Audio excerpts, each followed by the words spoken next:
వివిధ దేశాల నుంచి వచ్చే వారికి వైద్య సేవలు అందించేందుకు ఆదేశించిన సీఎం రేవంత్ రెడ్డి. కులగణన చేసిన తర్వాతనే స్థానిక సంస్థల ఎన్నికలు నిర్వహించాలని అఖిలపక్ష ఐక్యవేదిక అధ్యక్షులు సతీష్ యాదవ్. భారీ వర్షంతో మునిగిన ఖమ్మం జిల్లా. భారీ వర్షాల కారణంగా ఖమ్మం జిల్లాలో ప్రమాదకర స్థాయిలో మున్నేరువాగు ప్రవహిస్తుంది. ఎగువ నుండి భారీ వరదల వల్ల పరిసర ప్రాంత ప్రజలు భయాందోళనలో ఉన్నారు. మున్నేరుపై ఉన్న 3 బ్రిడ్జిలు ప్రమాదంలో ఉన్నాయి. బ్రిడ్జిలను వరద నీరు తాకుతున్నది. బ్రిడ్జి బీటలు వారి ప్రమాదకరంగా మారాయి. వరదలో చిక్కుకున్న వారిని అధికారులు రక్షించేందుకు ప్రయత్నాలు చేస్తున్నారు. సాయికృష్ణనగర్ మొత్తం మునిగిపోయింది. వరదలోనే ఉన్న కొంతమంది బాధితులు ఉన్నారు. ప్రకాష్ నగర్ బ్రిడ్జిపై 9 మంది చిక్కుకున్నారు. ఖమ్మం నగరానికి రాకపోకలు నిలిచిపోయాయి.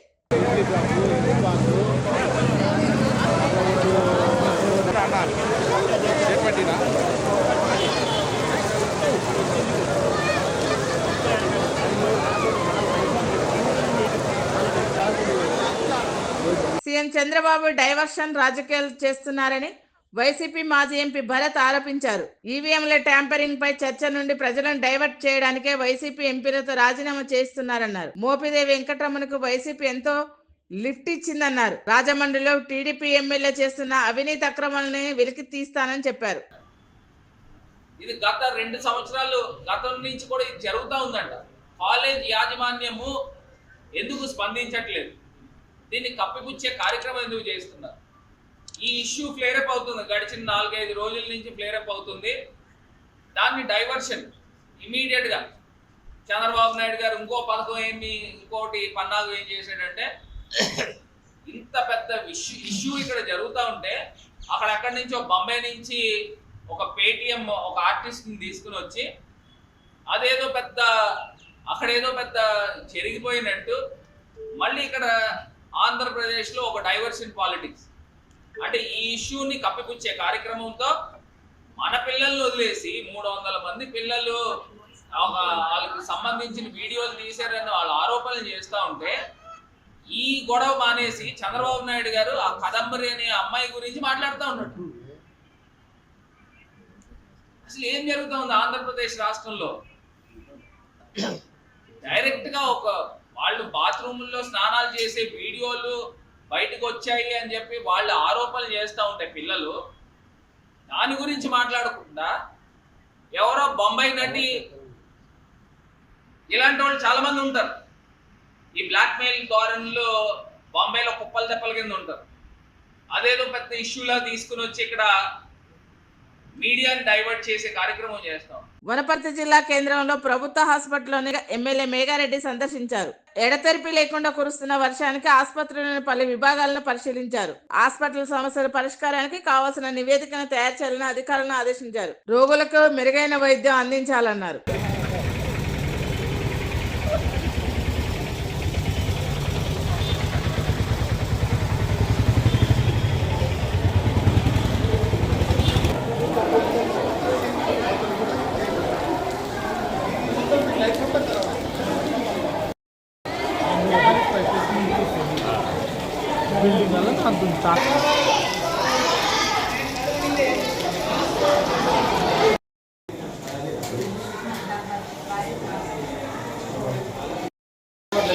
మాట్లాడండి అందుబాటులో లేకుండా ఉండకండి. ఒకరే చెప్పిన మన పిల్లలు మీరు అడిగేదానికే నేను వచ్చేద్దాం. అది ఇప్పుడు ఏ ఇద్దరు మాట్లాడుతున్నారు, ఈ ఇద్దరు మాట్లాడుతున్నారు.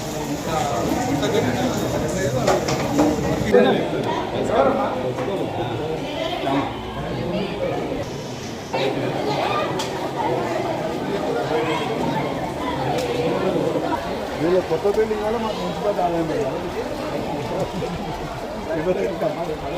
బిల్డింగ్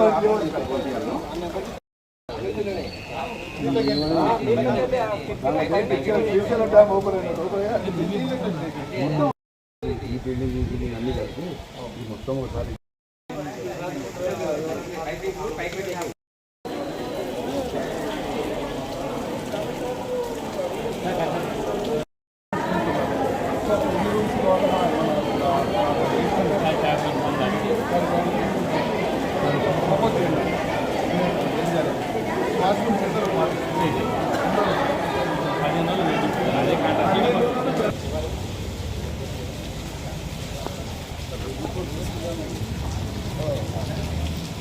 కులగణన చేసిన తర్వాతనే స్థానిక సంస్థల ఎన్నికలు నిర్వహించాలని అఖిలపక్ష ఐక్య వేదిక అధ్యక్షులు సతీష్ యాదవ్ ప్రభుత్వాన్ని డిమాండ్ చేశారు.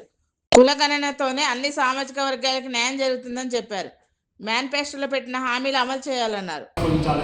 జడ్పీ చైర్మన్ నుండి, ఎంపీపీ నుండి, జడ్పీసీ నుండి, సర్పంచులు, కౌన్సిలర్లు, చైర్మన్లు మొత్తం బీసీలకు అధిక సంఖ్యలో ఇచ్చి మా విన్నపాలు ఆచరించాలని మా మహమ్నార్ ముఖ్యమంత్రి మహమ్నార్ నుంచి గెలిచిన కనుక ముఖ్యమంత్రి గారు వారు అన్నీ నెరవేర్చాలని చెప్పింది కాబట్టి మేము కోరుతున్నాం. ఎట్టి పరిస్థితుల్లో బీసీ కులగణన చేసి మొత్తం సీట్లు మాకు ఇవ్వాలని, 80% సీట్లు మాకు ఇవ్వాలని కోరుతూ మేము ఈరోజు ప్రెస్ మీట్ పెట్టడం జరిగింది. త్వరలో దీనిపై కార్యాచరణ చేసి ఉమ్మడి జిల్లా వ్యాప్తంగా మేము పర్యటన చేస్తున్నాము. దానికి ముందస్తుగా ఈ ప్రెస్ మీట్ పెడుతున్నాము. ధన్యవాదాలు. మంచిర్యాల జిల్లా లక్షట్టిపేట మున్సిపల్ పరిధిలో కళ్యాణ లక్ష్మి చాది ముబారక్ చెక్కులను ఎమ్మెల్యే ప్రేమసాగర్ పంపిణీ చేశారు. మంచిర్యాల జిల్లా అభివృద్ధి కోసం పనిచేస్తానని ఎమ్మెల్యే ప్రేమసాగర్ అన్నారు. అవినీతి అక్రమాలు చేసిన వారిని ఎవరిని వదిలే ప్రసక్తే లేదన్నారు. ఇవాళ నాకు అంటూ సొంత శత్రువులు ఎవరు లేడు, కానీ గడిచిన 10 సంవత్సరాల నుంచి ఎవరైతే ప్రజల మీద పడి ప్రజలను కానీ లేకపోతే ప్రభుత్వాన్ని కానీ దోచుకున్నారో వాళ్ళు ఏ పార్టీ వాళ్ళైనా ఎన్నికలు చేసే ప్రసక్తి లేదు. దాన్ని నన్ను ఇంకేమనుకున్నా కూడా ప్రజా మీద దోచుకున్నాను, ప్రభుత్వాన్ని దోచుకున్నాను. ఇద్దరైనా ఇంకో 10 మంది తర్వాత ఇంకో 20 మంది అవుతారు.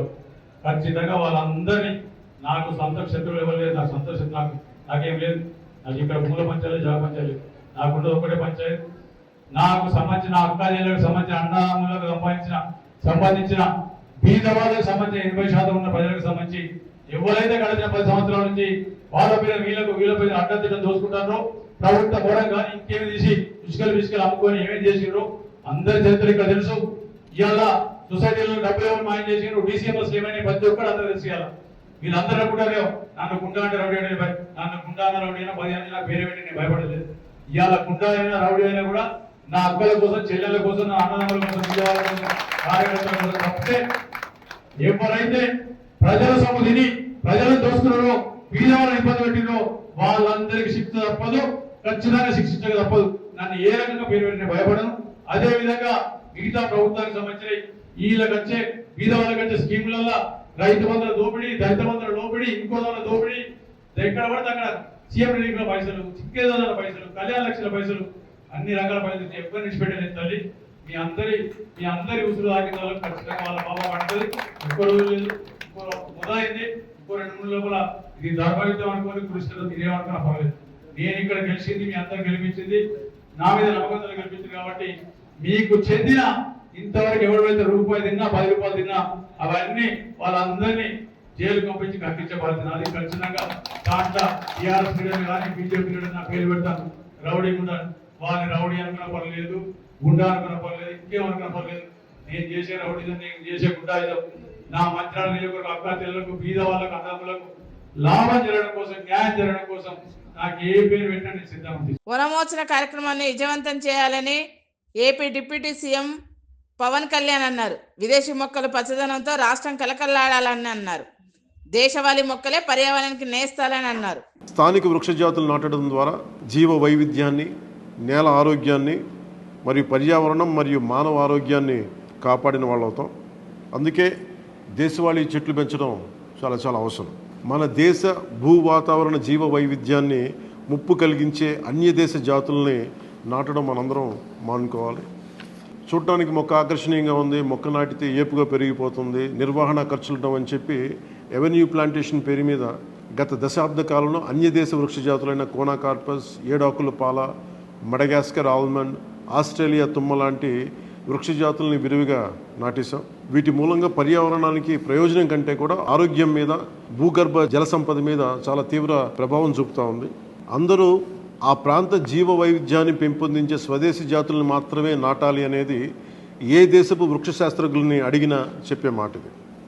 కానీ ఆ వాస్తవాన్ని విస్మరించి విదేశీయ మొక్కల మోసుతో రాష్ట్రమంతటా కోనాకార్పస్తో నింపేశారు. కోనాకార్పస్ అసలు మొదట పరిచయం చేసిన అరబ్ దేశాలే దాన్ని నిషేధించినాయి. ఎందుకంటే దాని దుష్ప్రభావాలను గుర్తించిన వెంటనే నిషేధించారు, తీసేశారు. మన దేశంలో తెలంగాణ, గుజరాత్, కర్ణాటక, అస్సాం ప్రభుత్వాలు కూడా వీటిని నిషేధించినాయి. ఈ కోనాకార్పస్ లాంటి విదేశీ వృక్ష జాతుల మూలంగా జరిగే అనర్థాలు చాలా ఉన్నాయి. అవి ముఖ్యంగా మన భూగర్భ జల సంపదను హరించి వేస్తాయి, శ్వాస సంబంధ ఆరోగ్య సమస్యలకి కారణమవుతున్నాయి. కోనాకార్పస్ ఎలాంటి వృక్ష జాతి అంటే పశువులు తినవు, పక్షులు గూడు పెట్టవు, కనీసం పక్షులు కూడా వాలవు. చెట్టుని చేమని ఆధారంగా చేసుకుని బతికే క్రిమికీటకాలు కూడా ఈ చెట్లు జోలికి రావు.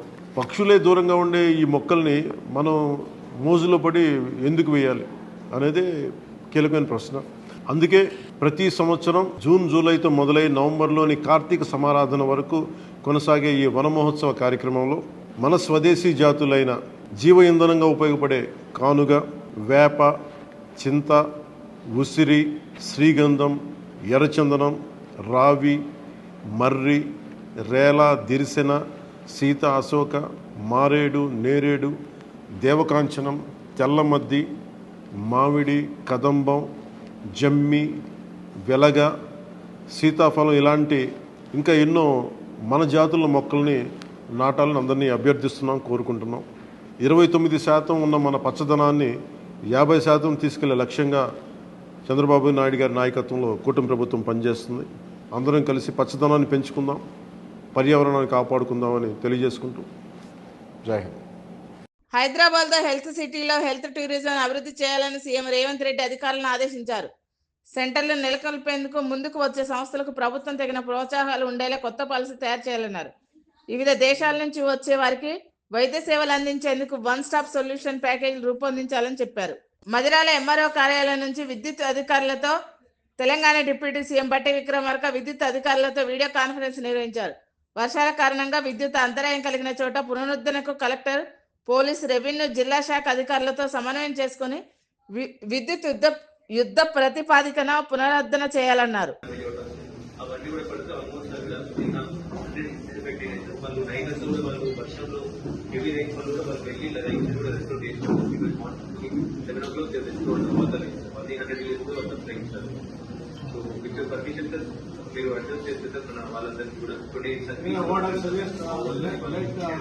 ఆదిలాబాద్ కన్నాయగూడకి వెళ్ళే లైన్ మొత్తం అక్కడ ఎక్కువ పిల్లలు పడటం వల్ల ఇన్సులేట్ కార్యక్రమం చేస్తున్నాము.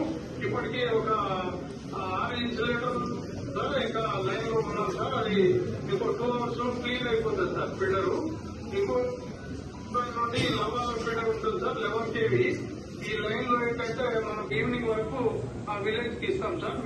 వడ్సా, మల్కాన్గిరి జిల్లాలో పెద్ద ఎత్తున మావోల డంపులను బీఎస్ఎఫ్ బలగాలు స్వాధీనం చేసుకున్నారు. బెజంగివాడ అడవుల్లోని మోలిలా తుంగ్ గ్రామ సమీపంలోని గుహలో మావోయిస్టులు దాచిన భారీ డంపులను స్వాధీనం చేసుకుని మందు పాత్రలను అక్కడికక్కడ నిర్వీర్యం చేశారు. కరపత్రాలు, నక్సలైట్ దుస్తులు, లెటిన్ కర్రలు, బ్యాటరీలు, సోలార్ ప్యానెల్ కూడా స్వాధీనం చేసుకున్న వాటిలో ఉన్నాయి. భద్రాచలం బిడ్ పాయింట్ లో ఉన్న చెక్ పోస్ట్ లో ఉన్న ఎక్సైజ్ అధికారుల తనిఖీలో 3,75,000 రూపాయలు విలువ చేసే గంజాయిని పోలీసులు స్వాధీనం చేసుకున్నారు. ముంబైకి చెందిన వ్యక్తి గంజాయిని ఒడిశా నుంచి ముంబైకి తరలిస్తున్నారని చెక్ పోస్ట్ సీఏ లావణ్య తెలిపారు.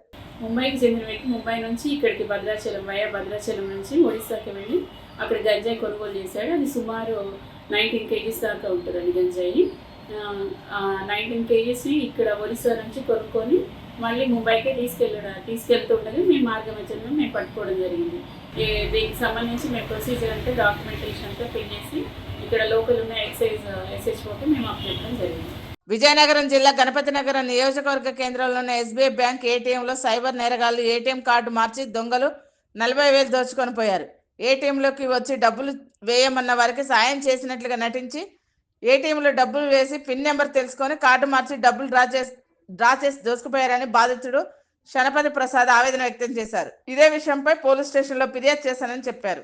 2 నిమిషాలు 3 నిమిషాలు మాట్లాడి అలా కాదు జరగని చెప్పి మళ్ళీ నేను చేస్తాం పిన్ జనరేట్ అని వాళ్ళు చెప్తే ఈలోగా ఆ కార్డు ఇచ్చి ఈ కార్డు అటు మార్పిడి చేసి ఆ కార్డు వాళ్ళు ఇలాగ చేశారని నేను గుర్తుపట్టలేకపోయినా. ఇలాగ వాళ్ళిద్దరు కూడా అలాగ చేసి ఆ డబ్బులు కూడా పట్టుకెళ్తాను. ఎంత?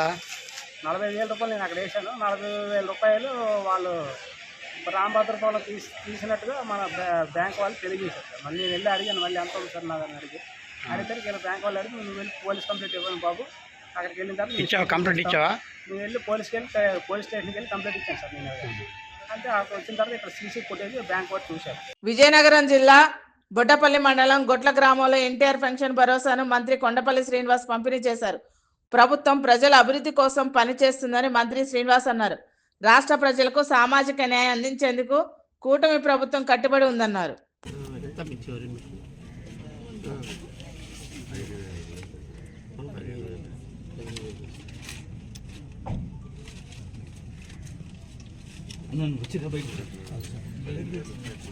ఫోటో కావాలంటే ఇస్తాను.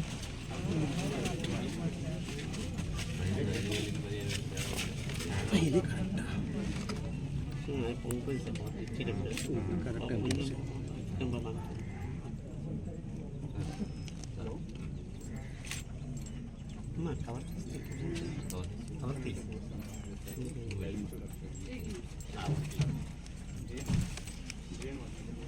సార్ పీడిసి మధ్యలో రమ్మండి. వస్తా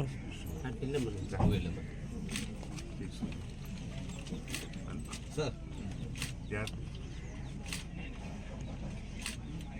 సరే సార్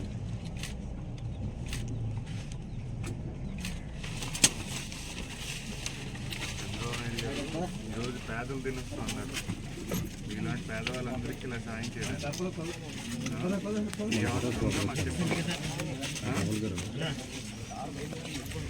ఇవ్వలేదా మీకు? ఇచ్చారా?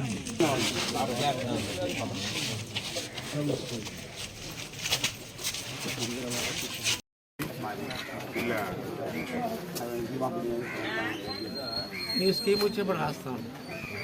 మళ్ళీ వస్తాయి, హౌసింగ్ స్కీమ్ వస్తాయి.